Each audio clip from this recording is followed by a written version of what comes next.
Hello friends, आज हम divorce के मसले में ही एक और यहाँ पर बात डिस्कस करना चाहते हैं कि मेरे पास बहुत सारे इस तरह के क्वेश्चंस आ रहे हैं जिनका जवाब देना बहुत ज़रूरी हो गया है कि अगर दो हिंदूज़ ने, एक बॉय एंड गर्ल ने हिंदू मैरिज एक्ट के अंतर्गत अगर शादी की है और या फिर वो शादी उन्होंने इंडिया में की है, तो क्या फॉरेन कोर्ट का डाइवोर्स का जजमेंट वैलिड होगा? सबसे पहली बात तो ये है कि हिंदू मैरिज एक्ट के अंतर्गत अगर कोई मैरिज हुई है तो it can be dissolved under Hindu marriage act only. जो प्रोविजंस हिंदू मैरिज एक्ट में दिए गए हैं उन्हीं को फॉलो करते हुए उस मैरिज को डिसॉल्व किया जा सकता है। तो अब Hindu marriage act is not applicable to the foreign courts and foreign courts Hindu marriage act को एक्सेप्ट नहीं करते हैं, उसकी एप्लीकेबिलिटी को एग्जामिन नहीं करते हैं और वो उनके जुरिसडिक्शन में भी नहीं है। तो इस तरह से कोई भी डिग्री, डाइवोर्स की डिग्री अगर कोई फॉरेन कोर्ट देता है तो वो वैलिड नहीं होगी, एंटरटेनेबल नहीं होगी किसी भी लिहाज से, और उसका कोई भी इम्पैक्ट इंडिया में नहीं होगा। इसी तरह का एक मुकदमा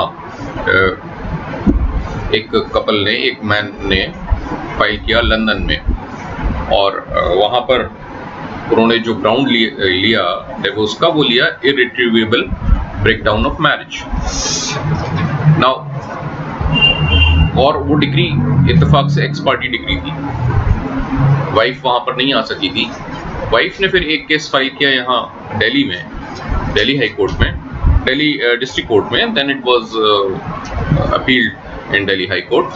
और वहाँ पर दिल्ली हाई कोर्ट ने ये कहा कि पहली बात तो ये जजमेंट फॉरेन का इनएप्लीकेबल है because irretrievable breakdown of marriage is no ground under Hindu marriage Act.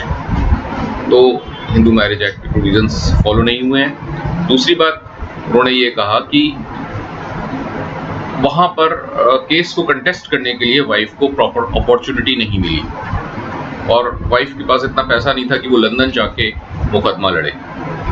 तो दे सेड कि this ex parte degree is invalid due to the fact of ex parte as well as on merits. Merits पे भी invalid है क्योंकि Hindu marriage Act के हिसाब से उस केस का जजमेंट नहीं हुआ है।